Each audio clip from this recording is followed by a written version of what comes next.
ओला dock YouTube channel को subscribe करें और बेल आइकॉन को दबाना मत भूलें। अस्सलाम वालेकुम जी, मुझे प्रोफेसर डॉक्टर मोहम्मद असगर कहते हैं और मैं फौजी फाउंडेशन हॉस्पिटल लाहौर में हेड ऑफ़ डिपार्टमेंट हूँ सर्जरी का और वाइस प्रिंसिपल हूँ Shalimar medical and dental college का।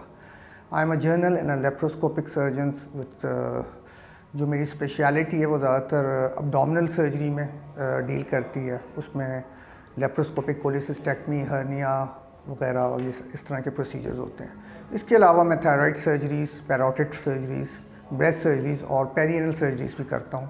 तो I been a general surgeons, तो ये सारी चीज़ें मेरी डोमेन में आती हैं।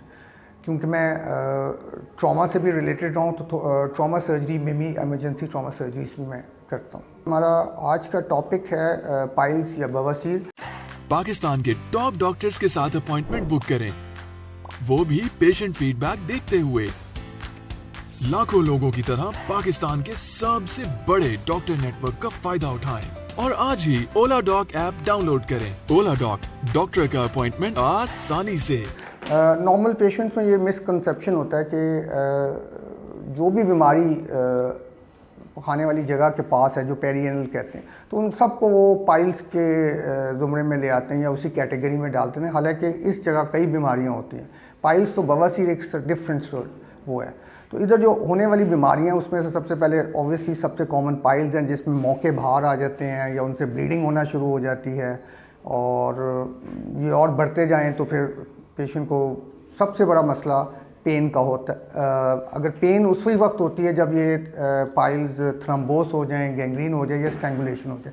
अदरवाइज पाइल्स के अंदर पेन नहीं होती, लेकिन ओनली ब्लीड कर सकते हैं या फिर सॉफ्ट सा गोश्त बाहर आ सकता है जब भी आप मोशन करने जाते हैं, वॉशरूम जाते हैं। तो ये तो एक सिंपल पाइल्स का होता है। जो अर्ली डिग्री पाइल्स हैं उसके अंदर हम नॉर्मली पेशेंट को पाइल्स इंजेक्शन लगा देते हैं जिससे वो पाइल्स बैठ जाते हैं। लेकिन जो सेकंड और थर्ड डिग्री में आते हैं और जो ब्लीड कर रहे होते हैं उनके लिए हम नॉर्मली सर्जरी रिकमेंड करते हैं। सर्जरीज़ अब इसकी कई किस्म की हो सकती हैं, ओपन सर्जरीज़ भी हो सकती हैं और हम स्टेपलर के गन के थ्रू भी कर सकते हैं जिसके अंदर स्टिच नहीं आते और अंदर वो पाइल्स को ख़त्म कर देता है। तो these are some of the latest जो है। दूसरी प्रॉब्लम्स हैं पेरिएनल, जो पखाने वाली जगह पे दाने निकल आते हैं, उनमें से पस आती है, ब्लीड आता है, वो पेरिएनल फिस्टुलास कहलाते हैं। उनका एक ट्रैक होता है जो एक पखाने वाली नाली और बाहर स्किन के साथ कनेक्ट कर रहा होता है। इसके लिए हमें इन्वेस्टिगेट करना पड़ता है कि ये जो फिस्टुलास हैं, जिनको हम पेरिएनल फिस्टुलास कहते हैं, ये लो लेवल के हैं, हाई लेवल के। जो लो लेवल के उनको तो ट्रीट करना आसान होता है, नॉर्मली वो एक सिंगल ट्रैक के होते हैं, उनको एक्सरसाइज कर दिया जाता है। जो हाई लेवल फिस्टुलास हैं वो ज़रा कॉम्प्लेक्स होते हैं, कॉम्प्लिकेटेड होते हैं, उनमें मुख्तलिफ ट्रैक्स होते हैं और कई दफ़ा ऊपर तक जा रहे होते हैं, जिसके अंदर सारे फिस्टुला को निकालना बड़ा मुश्किल होता है और इसकी बड़ी स्टेज सर्जरी करनी पड़ती है। तो ये एक कॉम्प्लेक्स प्रॉब्लम है जिसके लिए आपको अच्छी तरह इन्वेस्टिगेट और कंसर्न स्पेशलिस्ट से मिलना चाहिए। इसी तरह एनल फिशर बड़ा कॉमन है हमारे सेटअप में। एनल फिशर एक ज़ख़म होता है जो पेरिएनल रीजन या एनस के बिल्कुल वर्च पे हो जाता है और एक छोटा सा पाइल इसके ऊपर बन जाता है जो इसकी हिफाजत करता है। पेशेंट को सबसे ज़्यादा प्रॉब्लम होता है कि जब भी वो डेफिकेशन करता है, मोशन पास करता है, तो उसको बड़ी शदीद पेन, चुभन और दर्द होता है।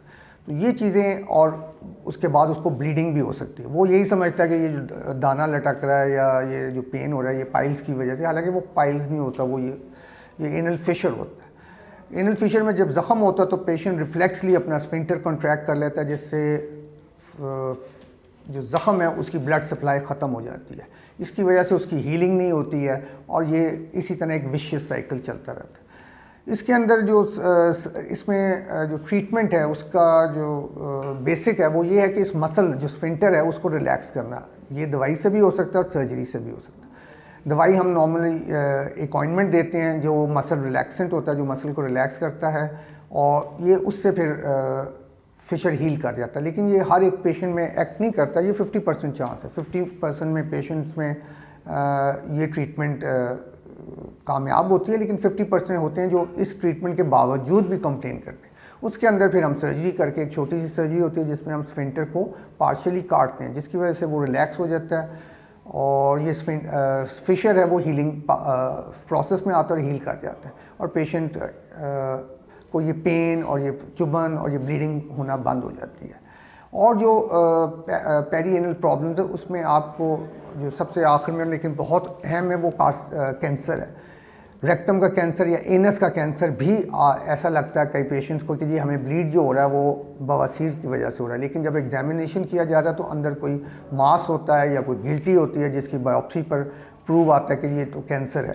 तो फिर कैंसर की ट्रीटमेंट इज़ टोटली डिफरेंट। उसमें तो काफ़ी बड़ी सर्जरीज भी इन्वॉल्व होती हैं जिसमें हमें पूरा प्रीनियम, पूरा एनस निकालना पड़ता है, नीचे से रेक्टम निकालना पड़ता है, क्लोस्टमीज बनानी पड़ती हैं और डाइवर्जन क्लोस्टमीज। वो डिपेंड करता है कि ये कितनी डिस्टेंस पर है एनल वर्स से और कितना के हम कर सकते हैं। इसमें स्टेपलर गन्स इस्तेमाल होती हैं। इट्स अ बिग टॉपिक और वो काफ़ी लंबा प्रोसीजर। तो ये कई दफ़ा लोगों में पाइल्स और कैंसर आपस में मिले जुले रुझान देते हैं। तो these are some of the problem जो पेरीएनल, जैसे फिस्टुला मैंने आपको बताया, पेरीएनल फिस्टुला है, या पेरीएनल एब्सेस कई दफ़ा बन जाती है जिसके अंदर पस खाली होती है, फिस्टुला नहीं होता। उसमें स्वेलिंग आती है, बुखार आता है और दर्द बहुत होता है जिसको हम चीरा निकाल के फिर पस हमें निकालनी पड़ती है। तो इस तरह के ये प्रॉब्लम्स हैं जो पेरिएनल्स होती है। तो असल डायग्नोसिस जानने के लिए हमें सर्जन्स को मिलना पड़ता है जो एग्जामिनेशन और इन्वेस्टिगेट करके बताते हैं कि असल में ये है क्या, फिस्टुला है, फिशर है, या हेमरॉइड्स है, या कोई ट्यूमर है, कैंसर है, या पेरिएनल एब्सेस है, क्योंकि ये सारी मिलते जुलते सिम्टम्स देते हैं। Thank you very much.